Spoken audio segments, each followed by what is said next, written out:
Welcome everyone to another one of the webinars on farming forward, creating and monitoring functional landscapes, funded by the Tas Innovation Hub through the federal government Future Drought Fund. So I've just got a few other things up there with logos of things I'm involved with, and sort of might have to put the meat business in the bottom in the middle. That'd work.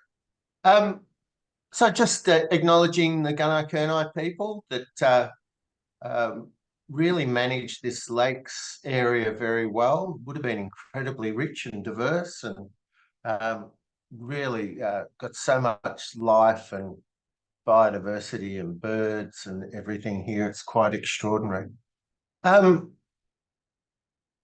Spike sent in some definitions in the in the scientific community have been writing articles. They've published them so that they look like papers, but they're basically just opinions and comments and stuff. So, not really science, but, people like to think that everything they do, and really written from upon high. So, but one of the problems, and, I and Celia and Rant recognised early that we needed a definition that picked up everything that was happening. So, I still think this stands. Some people go, oh, it's like it's practice agnostic. And I go, yeah, it is. As long as you achieve those outcomes, and it's very hard to achieve those without doing things that are different. And that was the big thing. I'm really worried about the greenwashing and people just saying I'm doing regenerative agriculture, where their landscape functions going backwards, their profits might be stable and they might be well-being. But if the land's not getting better, if those things aren't nested, people and money aren't nested in the land, there's no real future for agriculture. So I won't go on about this, just that really should be ABARES should be putting out another set of data very shortly within the next fortnight. But it's sort of like that declining terms of trade due to over keeping inputs in agriculture. So it's a really big one, and debt is running rampant. So it'd be really interesting. So with what's going on, we need low cost, low risk, resilient, increasing biodiversity for agriculture. So, how I do those things, if you ask your agronomist or your advisor, do they understand landscape function? Do they know how to increase it? Do they know how to reduce your costs and your risks and increase your resilience? If not, get another advisor. It's still really, really good that Rant and so Celia and my work on sort of the safe to fail trials ended up with that winning that climate change award. So what we're learning about sort of landscape function and safe to fail trials is starting to get some momentum in Australia and in the US and in South America. But some people are still just focused on production at all costs, and not increasing their resilience or their profit. Jump in at any stage. So just quickly, if you want the land to be stable, it's got to be covered. I don't see that as any mystery. I don't know anyone that doesn't know that. If you want it to infiltrate water, that's a little bit harder. It's the basal cover of those perennial grasses, mature perennial grass bases. I've got to cover more than 10%. I say things start to change about 20 to 30% of each hectare being covered with mature perennial grass bases. And you've got to have decomposing litter. I've been engaging with a guy that trains people in cover cropping and lots of cropping stuff, and they're not focused at all on decomposition. So because they're not focused on decomposition, they then are focused on mineralizable nitrogen and getting legumes and putting fish hydrolysate in and all those substitution type activities. So I don't see regenerative ag as being substitution. So you have that efficiency, substitution, and redesign from Professor Stuart Hill, and then only get to that middle one, to substituting. So a toxic input like urea is replaced by a non-toxic input, say fish hydrolysate or composted chicken manure. I've got to say something about the chickens and the bird flu and stuff. If you keep animals in slum conditions, they get sick. It is not the wild bird population problem. You know, it's the keeping the animals at high density slums they live in, and then they get sick and breed disease. So, but anyway, and then they blame the backyard chicken people and the wild birds. I go, no, it's the chicken farms that's the problem. So chicken is going to have to become an occasional meat, and we still haven't come to grips with that. So if you got it, don't get that, you also have to worry about your nutrient cycling. If you get the decomposition going, the nutrient cycling looks after itself. So basal cover in a grazing system of perennial grass, and then decomposing litter everywhere else, it is what manages your water infiltration and nutrient cycling. I know you're probably sick of that, but I feel like I said to the group last night, because some of them have been with me for 4 years, I'm hoping they're scarred by this PowerPoint slide. Theo, I want you to know it's very, very simple. Don't listen to the stuff that it's complicated. It's the recovery, the stock density, and the utilization of the standing plant material that changes the soil surface, that changes the function. It's as easy as that. Dum, dum, dum. It's not hard. And everyone's sort of trying to make it muck and magic or mysterious. And I just go, no, just keep remembering. So, I was talking to Barb earlier today on email and stuff, and that's all it is. Give the things long recovery. If it's going to grow something, give it long recovery till you've got a lot of material, then trample it at high stock density and high utilization, because we want to go from most set stocking. This is you paying attention, Lawrence. This will be on the exam. So most set stocking only ever harvests about 50% of the grown material. We're trying to harvest 80% of the grown material. And you get a different thing, but you've got to harvest it. If you grow a lot of biomass, you've got to harvest it well. Otherwise, you'll lock up the growth, because you've got too high a carbon nitrogen ratio. So it's just some of those really simple fundamental things. The complexity is we've looked at those diversity graphs from David Johnson, that it's 9-12 months before that static aerated compost, which is very similar to this decomposing litter, becomes highly complex with lots of species and lots of diversity. So everyone talks about the mechanics to you. You've got to be thinking bigger than that. And so that's why I try and burn this into people's brains. I think it's the best thing I've ever done, and everyone just sort of ignores it for some reason. 5 steps to landscape function. If you're going to do it quickly, it requires some labor. Everyone needs to be doing safe to fail trials on everything they're doing. The changing enterprises, the recoveries and stock density, you need to be doing trials. If you're not doing the trials in the complex domain, you're running blind. So we really want a simple breeding enterprise. We want to install flexible strip fencing. One of the people on the other webinars is arguing with me that if she's got enough stock points, not enough water points, it doesn't need to be portable. And I had to agree, but it's a lot of that. I keep saying you cannot get enough paddocks. If you keep subdividing paddocks, you'll be 1,000 years old before you've subdivided them enough. So don't do it. Change the way you design it. put in those strips and then set it up so you can move that cross fence very easily.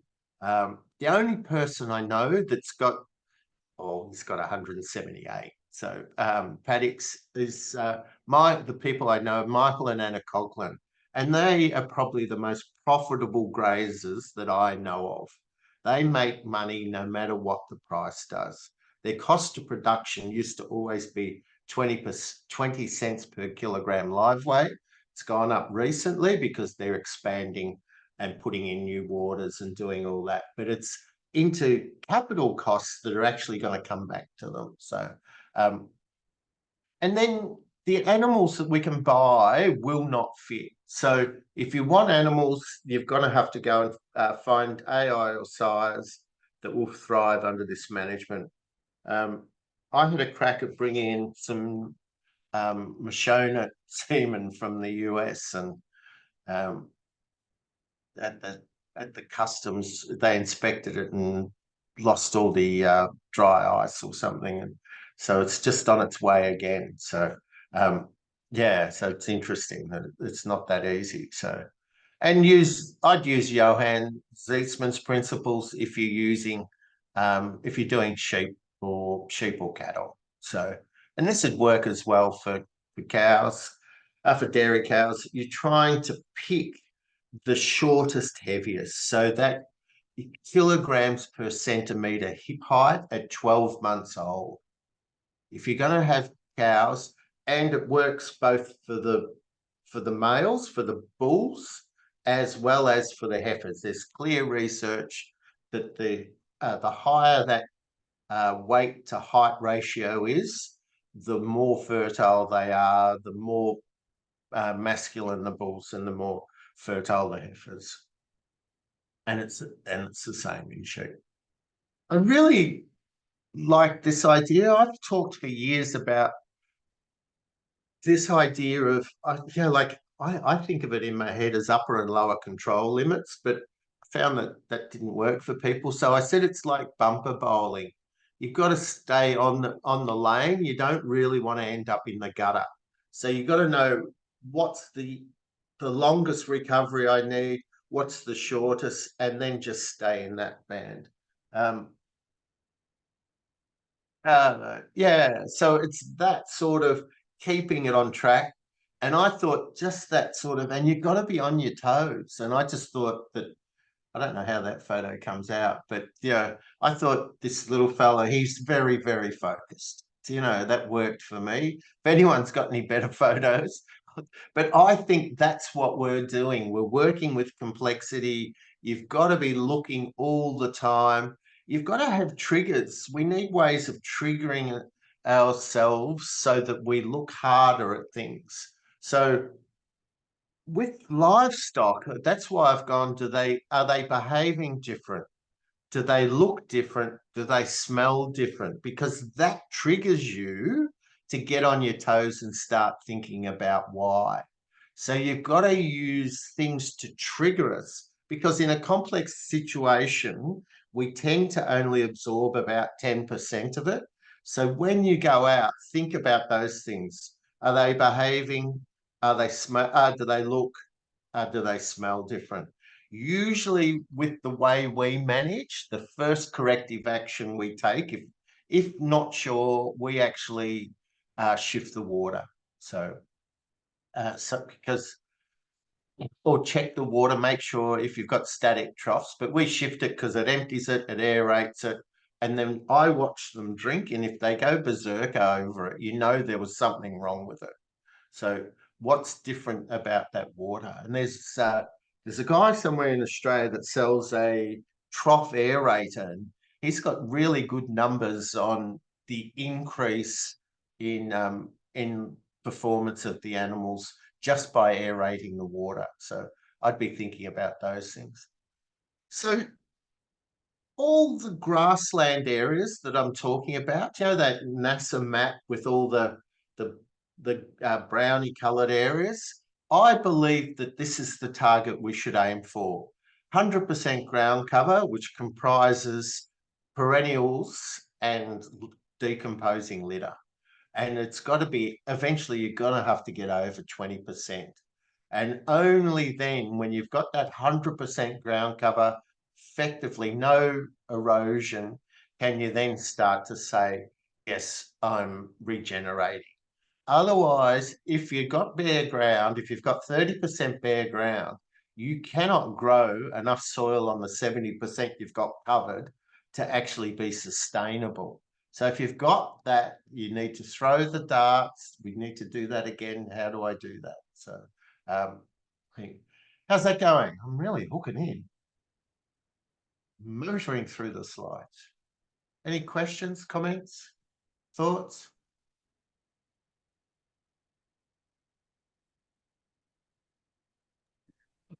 That one.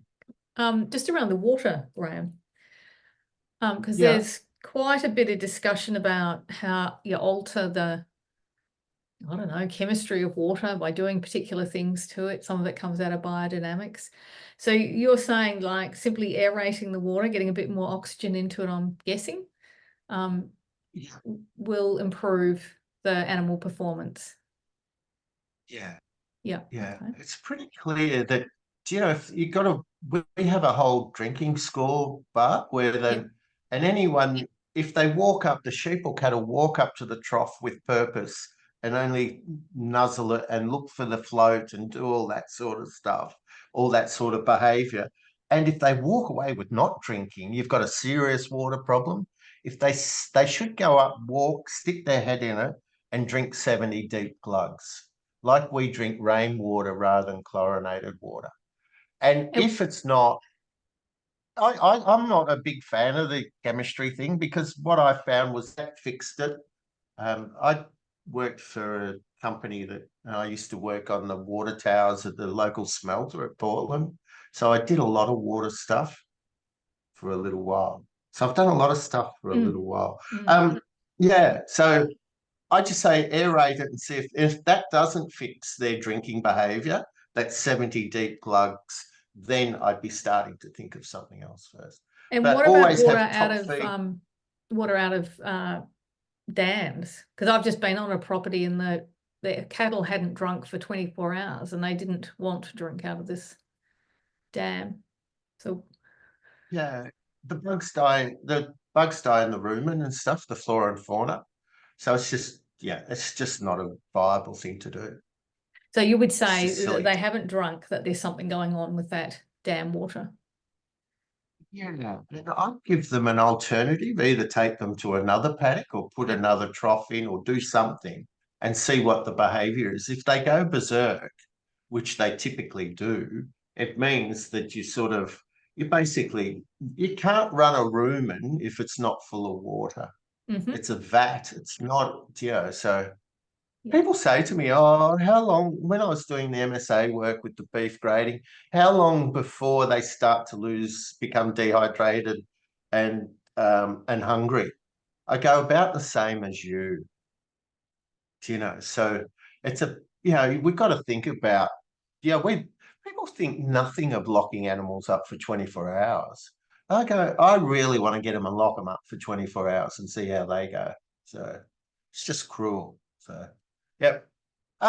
This is where the cows were just the other day. So this is the house. I'm standing on the veranda. I'm trying to farm from the veranda, I've decided, as well as take all my photos and stuff. I don't really. They're way down the bottom, down over here now. So, and I've been trying to walk down. I forgot that I'd left that in, because there's a doctor on the Tuesday night one. So I go, oh, Wattle Park recovery. Oh, what's this? Systolic and diastolic. It's a graph of my blood pressure. So I was getting a free consultation. But I really liked, I went off my blood pressure medicine. It just kept climbing. I went back on, it dropped. And then it started to climb again. And then I thought, oh, gee, I'm going to have to get serious about this, because it was starting to get out of control. So then I went on to exercise, diet, salt, nearly everything that you could think of. And it upsets Neil, because I said I went and I didn't say science. the nonsense out of it. I said I went and asked everything that Dr. Google could tell me. So, and it went down, down, down. And then to celebrate, I went out and had a meal out and one glass of red wine. I was dropping off a meat sample to a restaurant, and next minute I was up again. But yeah, I'll get it back under control. So yeah, it was pretty funny. We don't grow a lot of grass in this environment here. It will grow grass in those sort of La Nina years, but a lot of it's weeping grass, microlina and wallaby grass and spear grass, those sort of grasses. So that's, I think that one, yeah, that one is 7 months recovery. It's got, good decomposing litter. You should be able to drag it out and do that. Oh, that other one might have been the 12 months and this is the 7 months. So, yeah. So it doesn't grow great volumes. It's sort of like, it grows about half of what we used to grow over in southwest Victoria and eastern Victoria. So the soils are sandy and light, and the rainfall's it's been pretty good. Like we've grown grass, but not as much as what we'd grow over there. What we've done here, so this is the Wattle Park, the true Wattle Park, how many days recovery. So just working out how many days in sort of, groups of paddocks or individual sections or whatever, and then just plotting that. So yeah, it was starting to get down, really down. And all I've done is start working harder again. Multiple moves. I bought that fence lifter and things like that. I can make them work really hard and pick up the utilization. But I don't think that's sustainable, especially with these calves on them until I wean them. So it's going to be somewhere between that 200 and 300 days at the moment, because I've taken a bit of body condition off the cows, pushing them just a bit too hard. So I'll have to back off again on the utilization a little bit, probably halfway between where I was and where I want. But also we're into better paddocks at the moment. So where I was getting that 193 days was through this area, and it's got some, like a lot of these are sort of flood outs and salt scolds, and a lot of that yellowy color is tussock. This is just grazed. This has already been grazed. I came out of here and then started back down come out of here. It started in here, grazed down here, grazed down here, grazed down here, then brought them up. Oh, no, put them out through there and just graze down there and then graze there. So this paddock isn't as good. But now this paddock, and it's a bit hard to see, but this paddock here, so this shape here, has got that weeping grass and less tussock and far less rushes and things like that. You can see where they've had problems with the rushes and they've been through and slashed and things like that. Jared has. So this is sort of, they're grazing in a strip down about here at the moment. And I'm going up to New South Wales tomorrow, and this is what I've allocated for them for the time I'm away. So it's a big area for what my cows are used to, so nearly 8 hectares. But what I've done is I've allowed at least 1 or 2 days. At the moment, they're eating about 0.8 of a hectare, 0.77 of a hectare a day. And I'm going to give them that for the Thursday, Friday, 7 days. I'm going to give them that. I'm assuming, that they'd need 6 or 7 hectares. But I've given them extra just so it doesn't run them out. And Jared's really busy. So he's got the owner, he's got a guy coming in to dip the sheep, a portable sheep dip and stuff like that. So yeah, so that's sort of how, I just do it. That's how I calculate what recovery I'm getting. I also calculate how fast they're going. I keep this recovery record going, you know, like, and keep looking as well as looking at these. And so the plan was to wean them this week. That just didn't work, didn't happen, had other things that couldn't get out of and stuff. So, you know, that'll be next week. But I'm not too worried about it. I like to leave the heifers, well, the cattle on their mums, as long as they're going all right for, you know, up to 10 months, because there's some stuff that I've read, and I can't find it at the moment, that they have that they'll make longer lived cows if they stay on mum for longer. So, which is against all the recommendations. Everyone's trying to wean early to reduce the DSE, but the only problem with that is that it's just illogical. If you can't afford to feed the cow grass that she can convert into milk, you know, you've probably got too many cows. There's a lot of people, so I think it's a false idea to wean early. It stresses the weaner, and it's not, you know, these cows were designed so that they wean the calf just before the next one came. So, you know, we want cattle that if they don't have a calf on them for that 10 months, they get too fat. That's what my ideal would be. So, I say that all right? Could you tell us the story of the fluctuations in this graph? Yeah, it'd probably be better if I went back and did it. But what happened was that when we started, we had only a few cattle, and I wasn't sure on the area and stuff. So we ended up with more land than what I thought was going to be allocated. And then we ended up with these really high peaks up here. But this was before they calved. So this was, the living was easy. You know, had more grass, La Nina, all that sort of stuff. Then it started to dry off a bit and got harder. We kept buying more cattle. The last lot came in that we were buying came in here in June, and they were supposed to calve in September, but they calved in August. So then, you know, the demand for from those jumped. This is why I think we've got to keep to a real tight calving, and you want very similar, because these cattle weren't performing. So I had some of my cows looked like they could hardly walk. They were waddling, but I was trying to feed these bigger, what's going to say hollow gutted, bigger framed cows with real large milk, just trying to keep some weight on them, which brought everyone down. Then everyone started calving in September. And then, so we got down to here, and it was really starting to stress me. I felt that we were nearly in the gutter, and we got big rates. So this wasn't the most scientific or process-driven thing.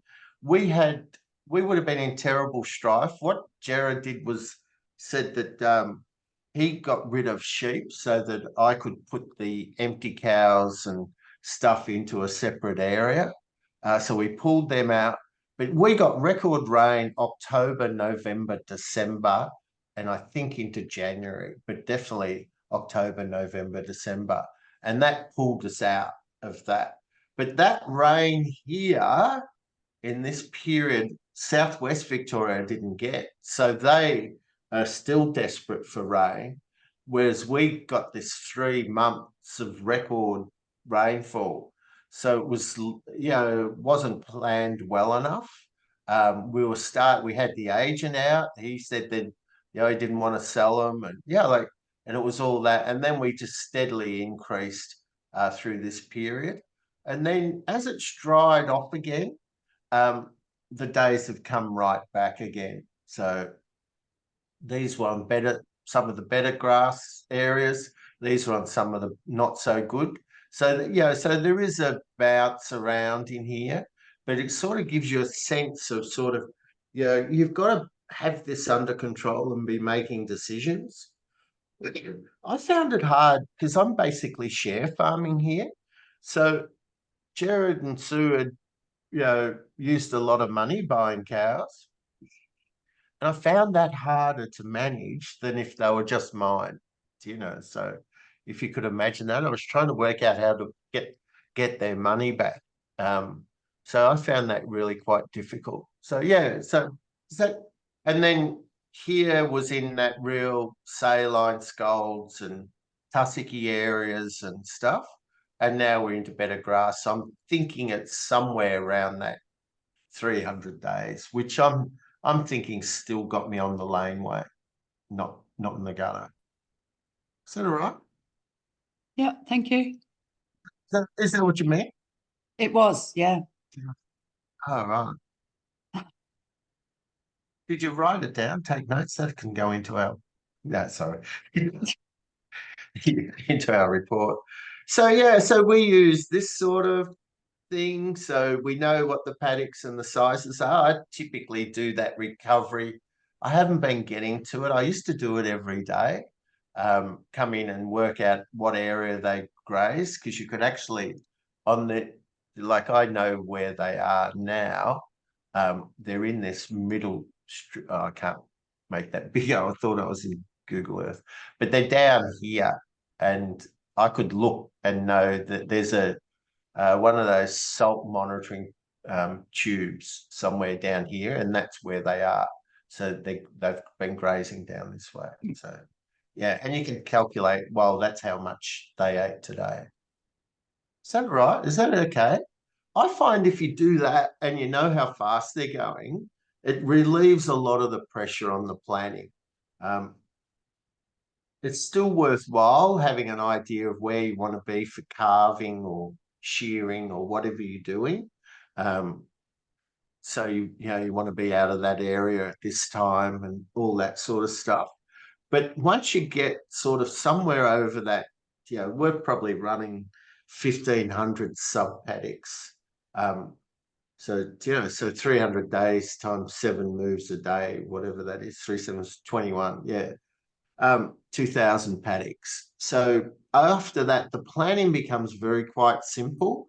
So Alan Savory's wife, Jody, would talk about then once you've got that many areas, you can simplify the planning. But yeah, I'm saying the minimum's 200, and ideally you want to be easily able to make 1,000 or more little sub paddocks. All of a sudden, it just changes the whole thing. And these paddocks here, so this is 2 strips. These are only 50 metre wide through here, 100 metre wide through there, and 100 metre wide once we come out of here, 100 metre wide going that way. But yeah, so there's 2 50 metre strips in here, and and we just cross fence. 50 metres seems so easy. It feels like you take 3 steps and you're at the other end. Whereas 100 metres, you feel like you're walking a fair bit. But I've been trying to make myself walk more anyway. So is that all right? Any questions, comments? Now this is Spikey's questions she's got on gut fill and dung scores and other contentment scores and stuff. So what does good gut fill say about the animal's processes? So does it simply mean that the animal has a full tummy at that time, or does it say something more about their digestion? It only tells you what's happening at that time. And as it fills up and down during the day, if you're moving them once a day or once every week or whatever, it'll go up and down during the day. But the way I use it is that I check what their gut fill is first thing in the morning. And if it's really low, I then know that I've got to really focus and stay focused on them and fill them up and keep working and fill them up. That's all become much easier with the Penza Grove fence lifter and combining that with Peter Reynolds' bat latch version. So that's starting. I have to really focus. But then I'm wanting by 11 o'clock, 12 o'clock, after, 4 moves or 3 moves, that they're starting to look full on that left-hand side in that region called the paralumbar fossa or the triangle. So just below where you hit yourself there, that's the same spot. And the rumen's full, where you'd stabbed them if they had blood. So, so it's saying they've got a full tummy at the time. So I actively make them stay at a full tummy. So I don't want to be seeing triangles, especially when they're milking, and especially when you've got more mature grass. So on recovered grass, you've got to get them to eat to get enough nutrients for them to process. They've got to have enough in them. And the problem is that if the grass in front of them doesn't match where the bugs in their rumens are, or their bugs in their hindgut, if they're hindgut fermenters, they can't eat it. So if their bugs don't match the feed on hand, they can't eat it. So it's not, I was thinking of you, Kirsten, it's not that horses are fussy eaters, it's just the bugs are in the wrong spot. There is fussy eaters, but like on normally what the problem is. So if you take them off really lush green feed, they'll have real bugs for processing green feed, and try to put them on full recovered grass, they can't eat it, because their bugs aren't there to process all that lignified material and stuff. So you've got to make sure you fill them up. So I think of it as a nice match between the rumen and the feed on hand. So it does affect the activity of the rumen. So it's got to be stable. If you let them go too fast, and you'll see it with a drop in dung scores, they'll get loose. If you're going too fast and not making them work as hard, their rumens shift really quick from dry feed to green feed, and really slow back from green feed to dry feed. So you've got to wean them back to get those bugs back in their gut. So it's this bug management. So you want them full of water and grass, and then you've got to keep it consistent. And that, I think, is the hardest part. So there's all this movement and things like that. This is the thing that I reckon you need. It needs to be more like an apprenticeship than a 3-day course, because that's the hard part. It's easy to grow large volumes of grass. It's harder to harvest it so that you actually get animal performance. That's the secret. That's what I'd be focusing on learning. And as I've said, everyone thinks that I'm trying to get them to come here to make money out of them, which I will. I won't be shy, but it's the only way I can think of. How do you get like sort of 30 years of experience doing this quickly? I think you've got to come and do it. You've got the animals, it's set up, you've got someone to ask and bounce off and stuff like that. So maybe gut fill will be frequently low for the cow that eats the same volume. I've missed something. Usually, it's not the quality of the feed, but how well the rumen's functioning. Some animals that have been selected for fast growth, more milk, they can't maintain themselves with or without a cow on well-recovered grass. They just can't do it. So you can't have them, because they're not going to increase your biodiversity and your landscape function. So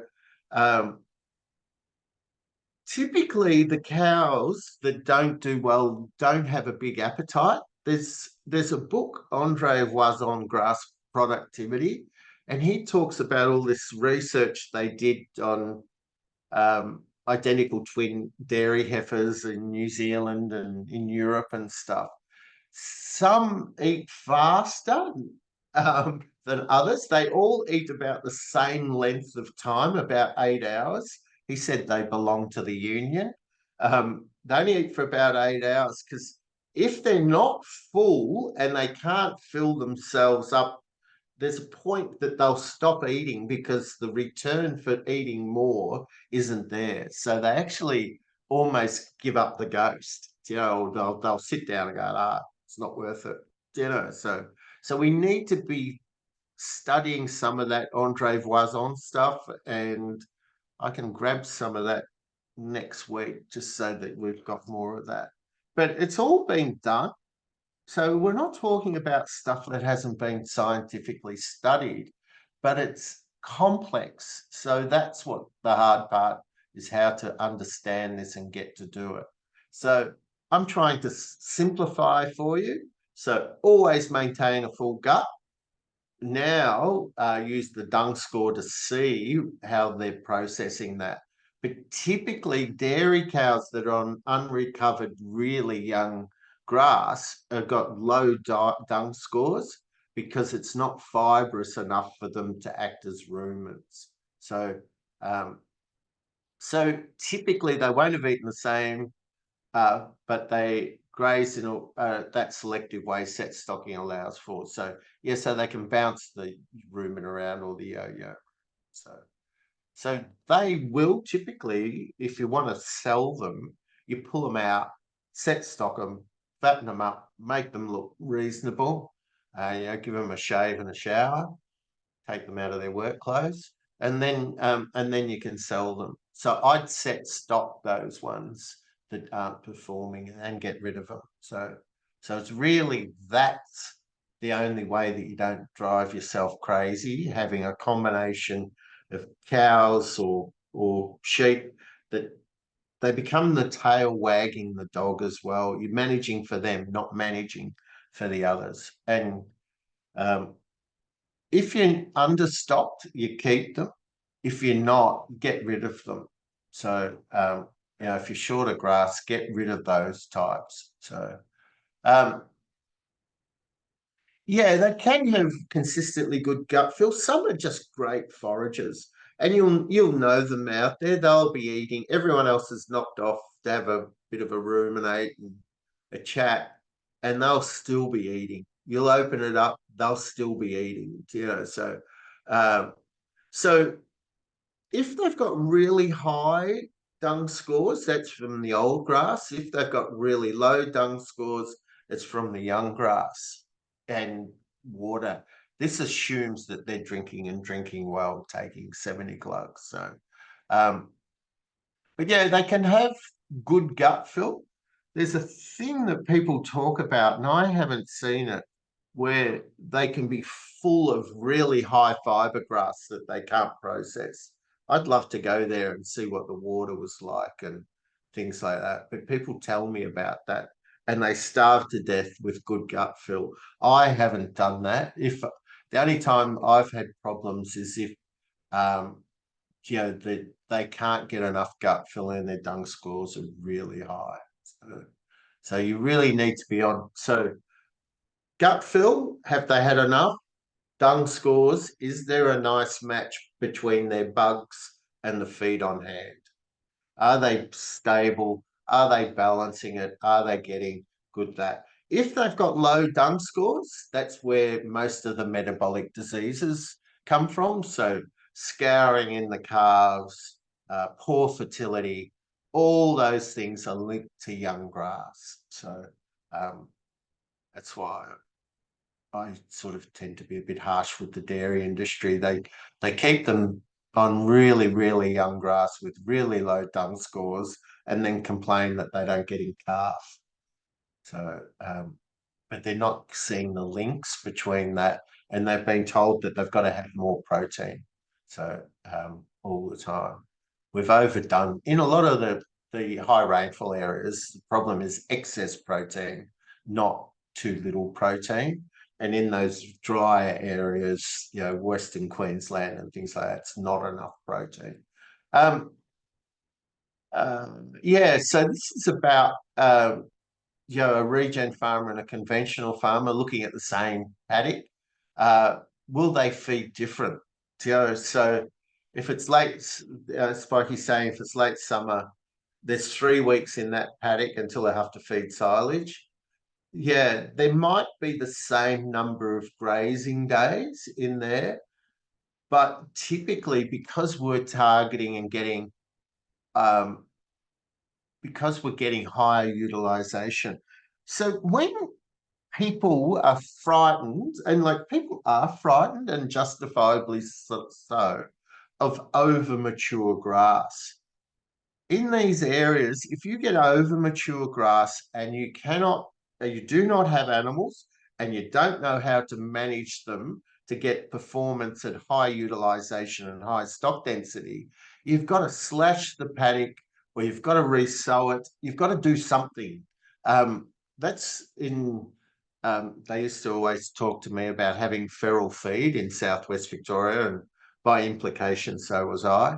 But so you need to know it's a real thing, that spring fever, that you've got to pay more for animals and things like that. If you're set stocked and that grass beats them, is what they talk about, then you can't get it. But we're not managing like that. We're managing with high stock density, high utilization. We can always get it if you're doing the grazing that I'm talking about.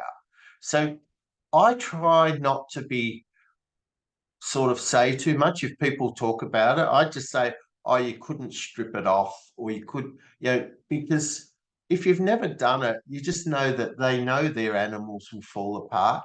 If they've been selecting them for growth and milk and all those other things, they will not be suitable to go out and harvest that grass that's got away from them or beaten them. You'll hear that language, the grass beat me. So when I was working for Stiper up in New South Wales and there'd been droughts and then it'd rain, it became a real panic point. What am I going to do with all this grass? And my unsympathetic reply, it was usually with people that I knew, was, I reckon you'll get it before the next drought. So don't worry about it. So I'd say just go slowly through it and harvest it properly, because sooner or later it's going to dry off, and then keep all your weaners, increase your numbers that way. Don't lash out and buy if you don't have the money or know of a source that's going to give you animals that perform.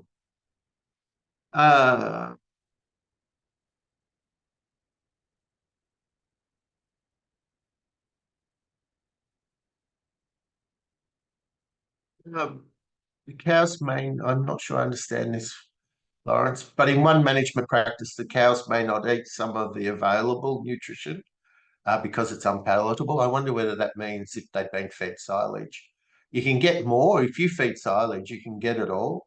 I did silage 1 year when I was down near Hayward in Southwest Victoria, and I never did it again. Just like they picked up the litter. It's almost impossible to feed and keep all the litter and the landscape function. It's a very, very tough thing to manage. So, and I was working off farm, so it was sort of like after hours feeding silage. It was great fun. So in the other grazing, you've got a decline in biodiversity, decline in perenniality, decline in landscape function set stocking. With regenerative grazing, that you're focusing on increasing the landscape function, it should get better and better, but you'd need the animals that suit it. So did I say that okay? Is that all right? Any comments or questions? Any thoughts?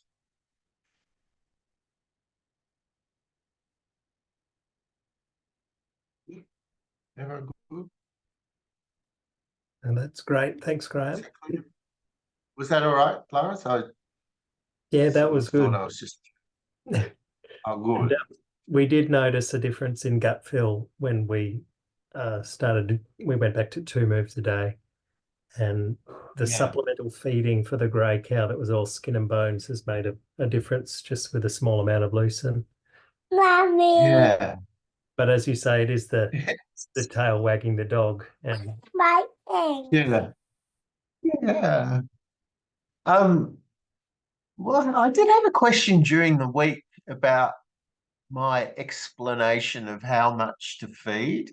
So, do you know, I was talking about that a small amount of the lucerne so that as long as you've got dry feed for that animal, you're just sort of priming the bugs in the rumen to allow them to eat that dry feed and get performance out of that. So they do this a lot with a urea-based licks and things like that. They kill a lot of cattle as well, but there's lots of brews about that people suggest, give them this and they'll be able to eat the dry grass. Whereas I only see that as being a problem if you've gone fast growth, fast moves like in spring. You take out all that understory and then they've only got dry feed left for the summer, especially of those that are managed like us that are managing in those more Mediterranean type environments. So there's still people teaching that fast growth, fast moves, and I'm not even sure it works in the summer growing areas, much less the winter growing areas. So what we always tried to do in spring was keep the canopy closed to keep green feed in there so that when you needed some protein, as they were going through that canopy, you end up with a micro water cycle, you end up with if you've got decomposing litter, you'll have I was going to say the partial pressure. I couldn't think of a word for it. You'll have more CO2 under that canopy as well. So the plants have got their stomata underneath their leaves. They become very water efficient, and you're increasing all that and you keep it, like you keep that water in there. We all know when you walk through those canopies, you're gonna get wet trousers or whatever. So you're trying to manage that as well. So going fast in spring doesn't produce that outcome. But I don't see people that go around saying those things actually going out and testing and doing the trials. Is that better like that or not? So, I'll come back to that. Was that clear enough? Did I say that all right? So we actually have green feed underneath that dry feed. So instead of giving them urea or lucerne pellets or whatever, which they're doing a lot of in the tropical areas, we keep that green feed underneath. But if you go round and round and round, you break the canopy, they eat that understory out, and then you've got nothing to provide that nitrogen source that you need when the rest of the feed is dry. Is that all right? Am I saying that okay? Sometimes I think I get into a loop and I don't know whether I'm making sense to myself. So That's very much what I've seen here with where down along the bushline where the wallabies have got in, that it's just dry feed there. The green is gone, but further up where they haven't got up and into, it's actually looking like a fully functioning little jungle up there. With green and dry, but down where they've been constantly at it, it's just dry. Yeah. I think that that's better. I don't have to look sideways. I can see everyone. I think there's a real thing about this too, so the whole world's an analog to everything else for me. I don't know whether analog's the right word, but if we were looking at healthy forests, we'd be looking at ground cover, leaf and bark litter, and understory plants. In a healthy grassland, that's also what you have. So you have all that decomposing litter on the soil surface, and you have understory smaller, they might just be smaller perennials, but you'll have a range of plants. They're sort of, what is it, the fractal equivalents of one another. But we don't manage like that. We just sort of like go, oh, so we're trying to pretend the world's a machine or something. It's really weird for me, but I sometimes wish I was better at writing or, better words to put that into what I'm trying to say. But can you get that sense that we're trying to add these things, not take away, and then it provides habitat. you know, so they're really interested in the local shire that we've got lots of quail. We've got lots of quail because we've got lots of food, water, and shelter for them. It's no mystery. You know, I just think that, you know, we almost want to wish things to not go extinct instead of changing the conditions. So what, you know, so we have all those ground, like, and we've got because Jared's not lambing anymore, the foxes are thinking it's Christmas at the moment, but they can't get all those quails. And we've got, you know, black-shouldered kites and all the raptors and things like that. The whole thing can support itself. So, you know, we really need to be thinking about how do we change the way we do these things so that we're not the problem. So wanted to talk about next week, we're having Stephen Hobbs on when talking about individual animal ID management and how he's using that for profit. So he's using that for profit, and it's quite extraordinary. You know, he can carry 2/3 of the number and make more money because he's got rid of all those ones that don't make as much profit. He knows how to manage that. He's had to back off a bit on his twinning because where he is, it doesn't. So there's just fantastic stuff. And also me nagging him to get more, to get an auto drafter and start recording, which I thought that he didn't believe me and he wasn't convinced, and he thought that he'll never get them to run through the auto drafter. So if he's got to push each one through, why get an auto drafter? So that was really, you know, like, because I'm going, oh, he's not seeing the financial benefit, because I'm not a big one on spending money that doesn't make money, but individual animal management makes money and makes money quickly. So he'll be talking about that with his merino sheep as well as how and I see a lot of what he's doing as sort of, you know, those stepping stones to where I'm talking. So he's really good at sort of taking what I'm saying and working out, well, how can I step from here to there? And the other group always argue with me that I need to do more of that. And I go, I've tried that. And all it did was people only took the first step and never went anywhere else. So I've sort of stuck a stick in the ground, and I could be wrong, and said, I will not talk about the stepping stones. It ain't my role, you know, so someone else can do it.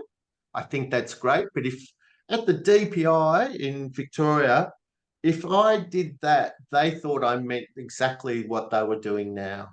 Do you know the scientists are really good at twisting your words and stuff? So I had to keep saying, no, you're not turning around and heading away from the cliff. You're just slowing the car down, and it's not going to make any difference.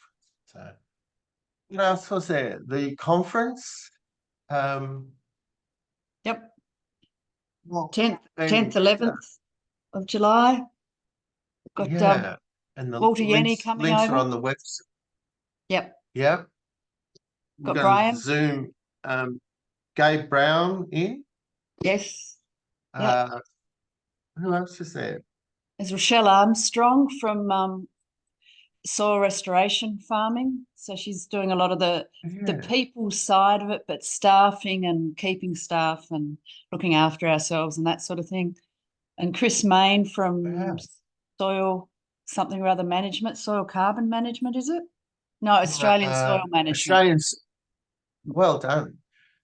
And he's sort of someone I've been working with. He's been on the board for the Holistic Management EOV and stuff, and he'll be talking. He's tied up now with one of the carbon aggregators, but you know, he'll be able to talk with not trying to sort of sell you stuff about what's going on with soil carbon and things. So, which is really and he's good. a farmer.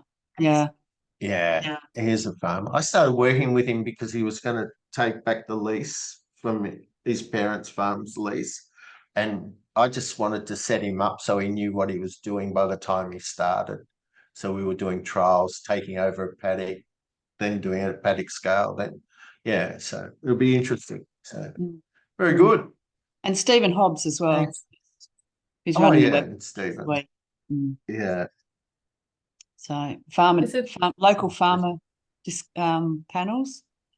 as well. Yeah. And then some individualised or sort of semi-individualised in smaller groups with specific, perennial cropping, annual cropping, grazing.